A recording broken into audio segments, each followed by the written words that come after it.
الذين استكبروا من قومه لنخرجنك يا شعيب والذين آمنوا معك من قريتنا أو لتعودن في ملتنا قال ولو كنا كارهين۔ اس آیت مبارکہ سے نامے پارے کا آغاز ہوتا ہے۔ جیسا کہ کل گزارش کی گئی کہ یہ رکوع کچھ 8ویں پارے میں ہے، کچھ 9ویں پارے میں ہے، اور یہاں پر بات چل رہی ہے حضرت شعیب علیہ السلام کی قوم کی۔ یہاں پہلی آیت میں اللہ تعالیٰ نے فرمایا کہ حضرت شعیب کی قوم کے سرداروں نے کہا، جو تکبر کرنے والے سردار تھے، اے شعیب، آپ کو اور آپ کے ساتھیوں کو ہم اپنی بستی سے نکال دیں گے، یا یہ ہے کہ آپ ہماری ملت میں واپس آ جائیں۔ تو یہاں قرآن پاک کے الفاظ پہ غور فرمائیں۔ ان کی قوم کے متکبر لوگ کہنے لگے، تو بندے چاہے کافر ہوں یا کسی بھی مذہب کے ماننے والے ہوں، نبی کی قوم اور ان کی قوم ایک ہو سکتی ہے۔ قرآن کا بیان ہمیں یہاں یہ بتا رہا ہے۔ لیکن کافروں کی ملت اور نبی کی ملت ایک نہیں ہو سکتی۔ نبی کی ملت اور ہے، کافروں کی اور ہے، قوم ایک ہو سکتی ہے۔ اس آیت مبارکہ نے یہ دونوں باتیں بڑی واضح کر دی۔ اقبال نے کہا، اپنی ملت پہ قیاس اقوام مغرب سے نہ کر، کہ خاص ہے ترکیب میں قوم رسول ہاشمی۔ تو اقبال نے اپنے شعر میں قوم اور ملت کو بظاہر ایک معنی میں استعمال کیا، لیکن آپ جانتے ہیں کہ اقبال کے ہاں کلام کی بڑی گہرائی ہوتی ہے، اس لیے پورے طور پہ یہاں مترادف نہیں ہے۔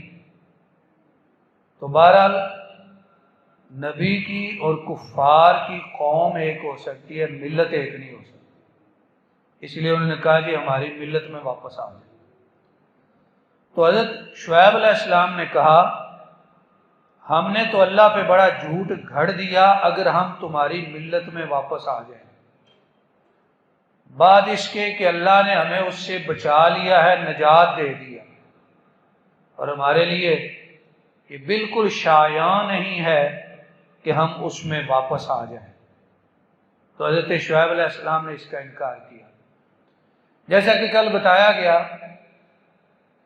اس قوم کی ایک خرابی یہ تھی کہ یہ راستوں میں خاص طور پہ رات کے وقت لوگوں کو لوٹتے تھے، ڈاکے مارتے تھے۔ دوسری خرابی یہ تھی کہ یہ ماپ اور تول میں کمی کرتے تھے۔ انہیں اللہ کے نبی نے سمجھایا اور بہت سمجھایا، لیکن یہ باز نہ آئے، تو پھر ان پہ عذاب اترا، سخت عذاب، عذاب یوم ذلہ، ان پر آگ کا عذاب اتارا گیا۔ روایات میں ہے کہ آگ کی بارش ہو گئی۔ اس طرح یہ لوگ تباہ و برباد ہوئے، اور قرآن یہاں کہتا ہے، الذین کذبوا شعیبا کأن لم یغنوا فیہا، جنہوں نے شعیب کو جھٹلایا وہ ایسے ہو گئے جیسے یہاں رہے ہی نہیں۔ نام و نشان مٹ گیا اس قوم کا۔ اسی طرح دیگر اقوام جنہوں نے اپنے انبیاء کو جھٹلایا۔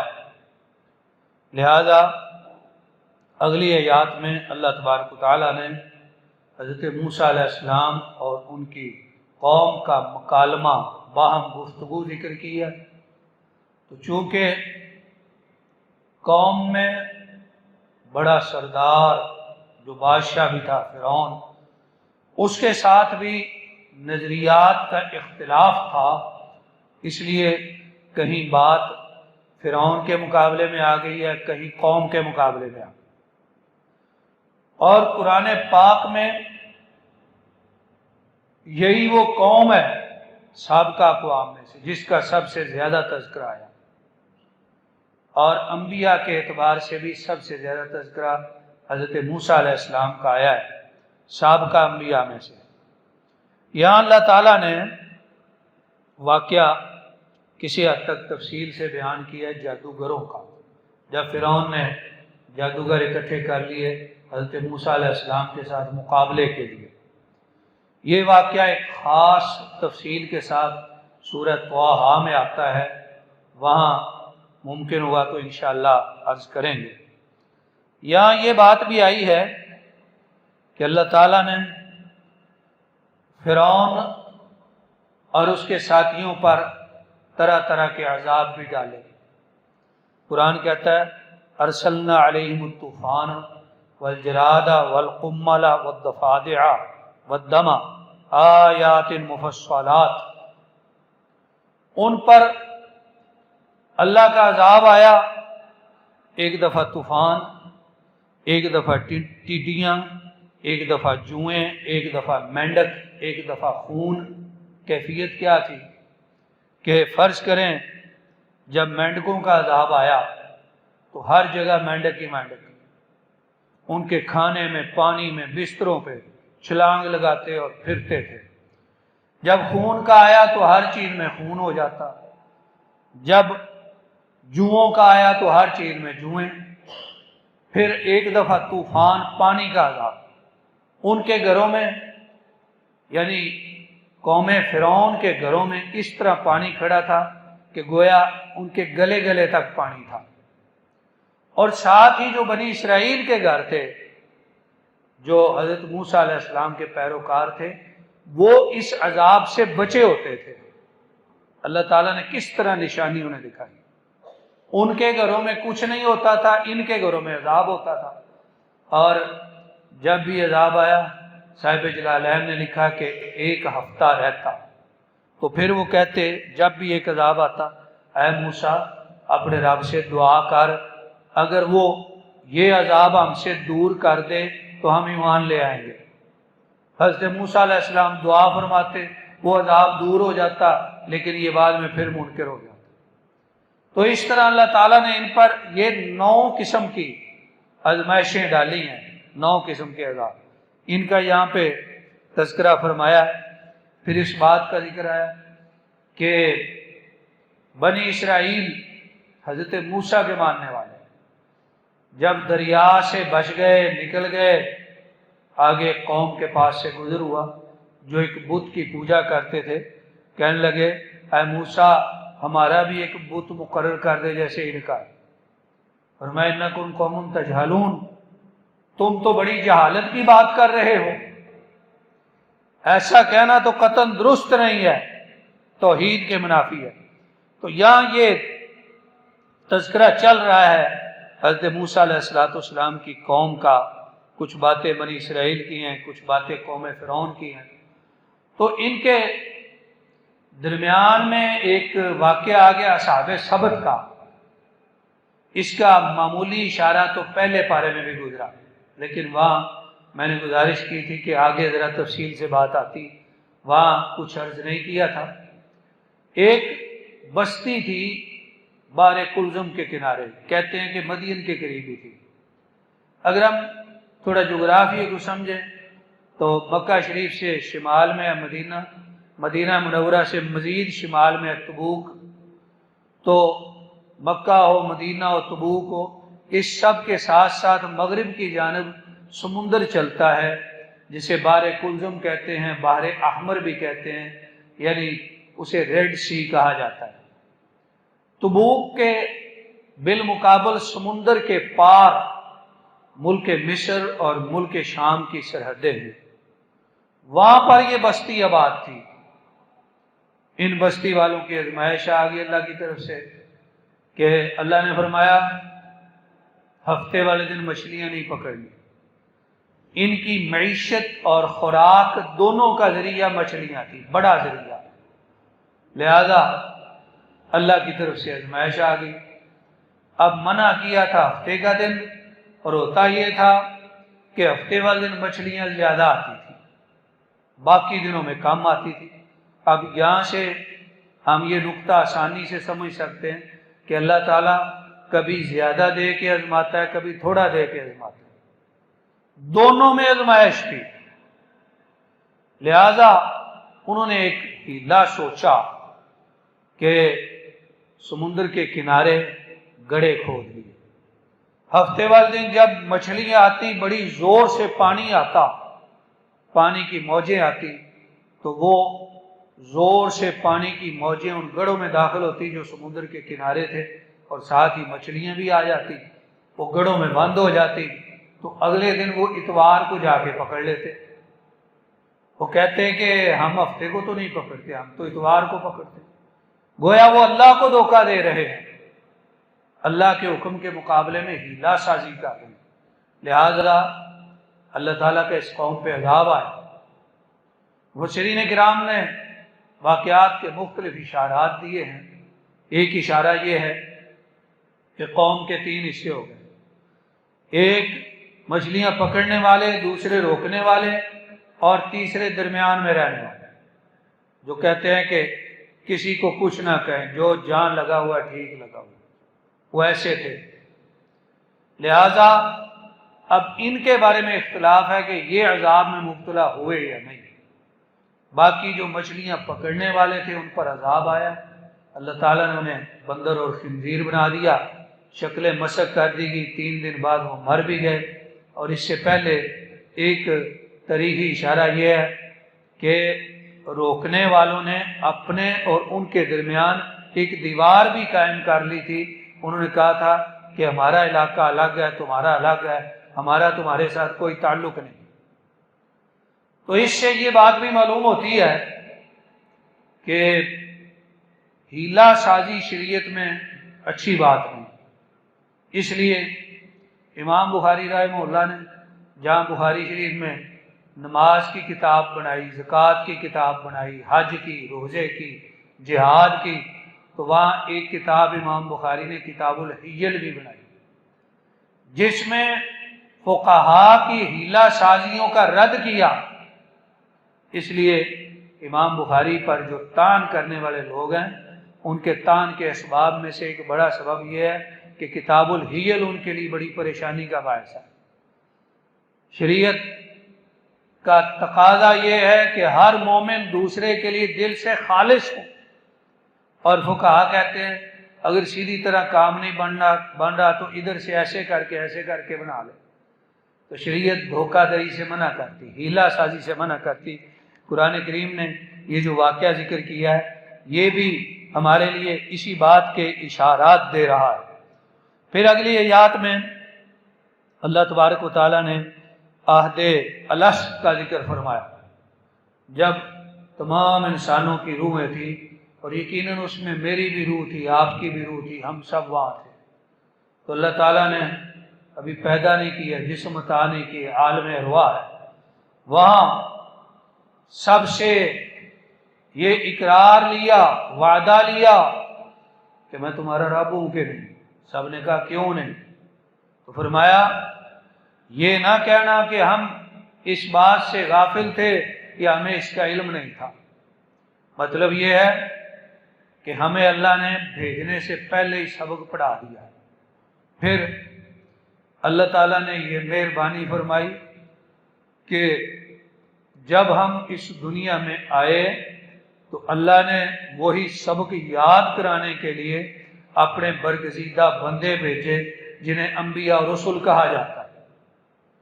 پھر بڑے بد نصیب ہوئے وہ لوگ جو پہلے وعدہ بھی کر کے آئے تھے، پھر یاد دہانی کرانے والوں کی یاد دہانی بھی انہوں نے سنی، لیکن وہ اپنے اقرار کی طرف واپس نہ آئے اور اس کو انہوں نے پورا نہ کیا، بلکہ اپنے اقرار کو توڑ کے اللہ کے ساتھ شرک کرنے لگے۔ تو عہد الست کو اللہ تعالیٰ نے یہاں پہ بیان فرمایا۔ پھر اگلی آیات میں اللہ تبارک و تعالیٰ نے مشرکین کے شرک کا رد جو ہے کئی انداز سے فرمایا۔ یہاں یہ بھی فرمایا کہ حالت یہ ہوتی ہے ان کی کہ آنکھیں ہیں دیکھتے نہیں، کان ہیں سنتے نہیں، دل ہیں سمجھتے نہیں، یعنی حق کو نہیں دیکھتے، حق کو نہیں سنتے، حق کو نہیں سمجھتے، باقی انہیں ہر چیز نظر آتی ہے۔ تو گویا اصل سننا وہ ہے جس میں حق کو سننا ہو، اصل دیکھنا یا بصارت اور بصیرت یہ ہے کہ کوئی بندہ حق کو دیکھ لے اور اسی کا دل دانا ہے اور اسی کا دل عقل والا ہے کہ جو اللہ کی توحید کو اور حق کو سمجھ لے۔ یہ اشارات یا اللہ تعالیٰ نے بڑے واضح فرمائے۔ پھر سورۃ مبارکہ کے آخر میں فرمایا کہ وَاذْكُرْ رَبَّكَ فِي نَفْسِكَ تَضَرُّعًا وَخِيفَةً وَدُونَ الْجَهْرِ مِنَ الْقَوْلِ بِالْغُدُوِّ وَالْآصَالِ، اللہ کا جب ذکر کرو تو آہستگی سے کرو اور عاجزی سے کرو۔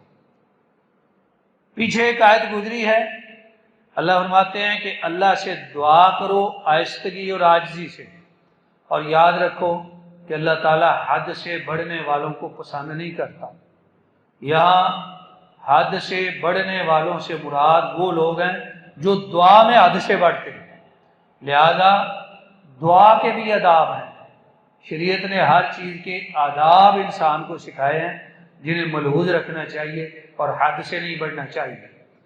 تو ان آیات کے بیان کے ساتھ سورۃ الاعراف کا اختتام ہوا۔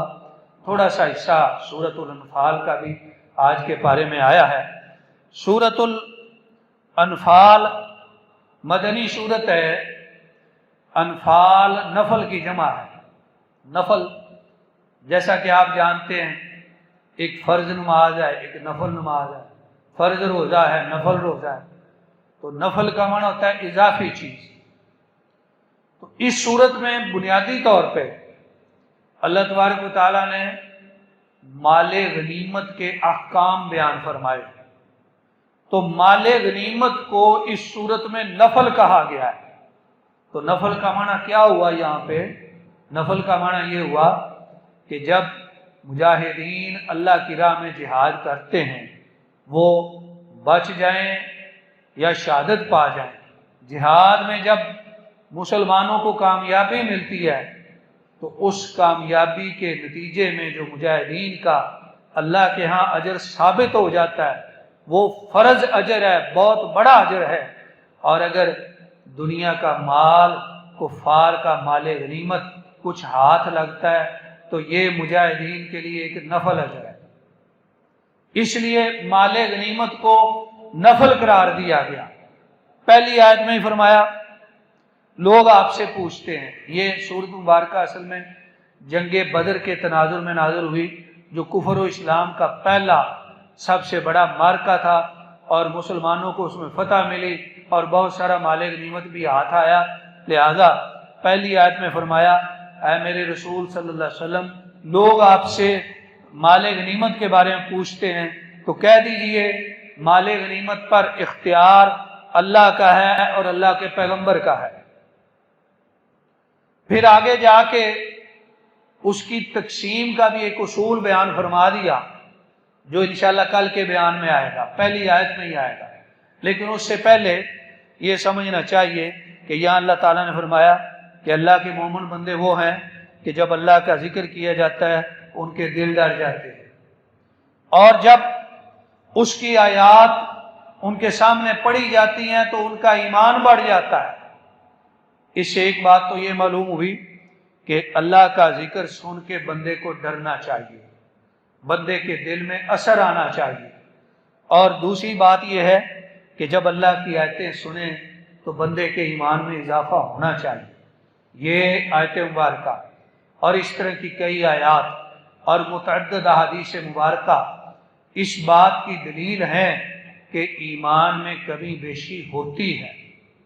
لہذا یہ نقطہ نظر دلائل سے ثابت نہیں ہے کہ ایمان ہر وقت ایک سطح پہ رہتا ہے، ایمان کبھی بڑھتا ہے کبھی کم ہوتا ہے۔ پھر اللہ تعالیٰ نے یہاں پر غزوہ بدر کے واقعات کے بعد اشارات دیے ہیں کہ حضرت صلی اللہ علیہ وسلم نے اپنے صحابہ کو ساتھ لیا اور بتایا یہ تھا کہ دو قافلے ہیں، ایک قافلہ مکہ کے کافر تجارت کا قافلہ ملک شام سے واپس لا رہے ہیں اور مدینہ سے مغرب کی جانب سمندر کے راستے کے قریب سے گزریں گے اور مکہ جائیں گے۔ آپ نے فرمایا کہ یا ہم اس قافلے کو پکڑیں گے یا اس قافلے کو بچانے کے لیے مشرکین مکہ کی ایک فوج آ رہی ہے یا ہمارا آمنا سامنا اس سے ہوگا۔ صحابہ کرام چاہتے تھے کہ وہ جو تجارتی قافلہ نا اسے پکڑا جائے، لیکن اللہ تعالیٰ کا ارادہ یہ تھا کہ مسلمانوں کا مقابلہ ہو بڑے لشکر سے جو لڑنے کے لیے آ رہا تھا۔ لہذا نبی کریم صلی اللہ علیہ وسلم نے صحابہ کرام کو یہی فرمایا کہ دو میں سے ایک کے ساتھ سامنا ہوگا۔ پھر یہ بھی ہوا کہ اللہ نے مسلمانوں کو دکھایا کہ ان کا لشکر تھوڑا ہے، اور کافروں کو بھی یہی دکھایا کہ یہ تھوڑے، تاکہ دونوں یہ سمجھیں کہ مقابل لشکر تھوڑا ہے اور دونوں لڑائی کے لیے تیار رہیں۔ اور اللہ کا ارادہ یہ تھا کہ یہ لڑائی ہو جائے تاکہ لڑائیوں کے نتیجے میں جو فتح اور شکست کا معیار دنیا نے سمجھا ہوا ہے وہ بھی دنیا کے سامنے آ جائے۔ لہذا پھر یہ لڑائی ہوئی اور مسلمانوں کو اس میں بڑی فتح حاصل ہوئی۔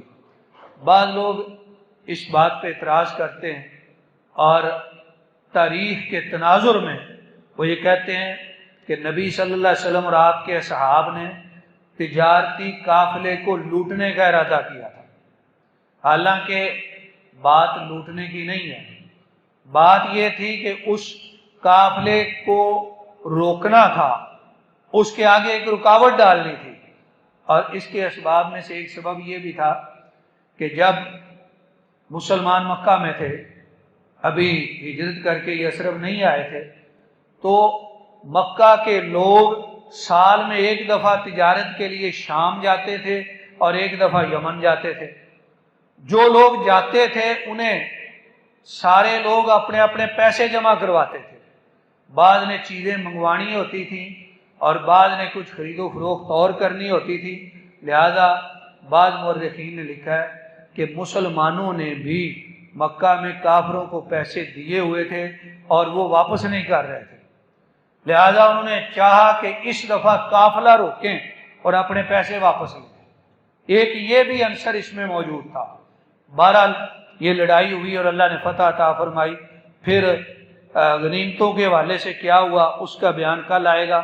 یہاں ایک آیت مبارکہ آئی ہے جو اشارہ قرآن کریم میں اور کسی مقام پہ نہیں ہے، وہ یہ ہے کہ ایک موقع وہ ہے، اللہ فرماتے ہیں میرے نبی صلی اللہ علیہ وسلم یاد کریں جب کافر بیٹھ کے دارالندوہ میں جو مکہ کی پارلیمنٹ تھی، اسمبلی تھی، وہاں پہ بیٹھ کے مشورہ کر رہے تھے کہ حضرت محمد صلی اللہ علیہ وسلم کا دین بڑھتا جا رہا ہے، اس کو روکنے کا کوئی حربہ سوچیں۔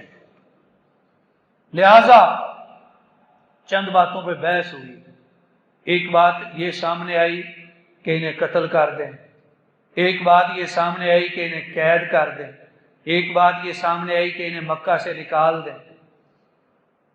ایک بزرگ بیٹھا تھا، پھر روایات میں آتا ہے کہ وہ شیطان تھا، ایک بزرگ کی شکل میں تھا۔ جب کہا حضرت کو قید کر دیں، کہنے لگا نہیں، اگر قید کرو گے تو اس کے ماننے والے بڑھ جائیں گے۔ جب تجویز آئی کہ انہیں اس علاقے سے نکال دیں، اس نے کہا کہ جہاں جائے گا وہاں اس کے ماننے والے بڑھ جائیں گے۔ پھر یہ تجویز آئی کہ حضرت کو قتل کر دیں، اس نے کہا یہ ٹھیک ہے۔ پھر کسی نے کہا کہ جو قتل کرے گا ان کی قوم بدلے میں اس کو قتل کر دے گی۔ وہ کہنے لگا کہ اس کا حل ہے، حل یہ ہے کہ تم چند قبائل میں سے ایک ایک بندہ لے لو۔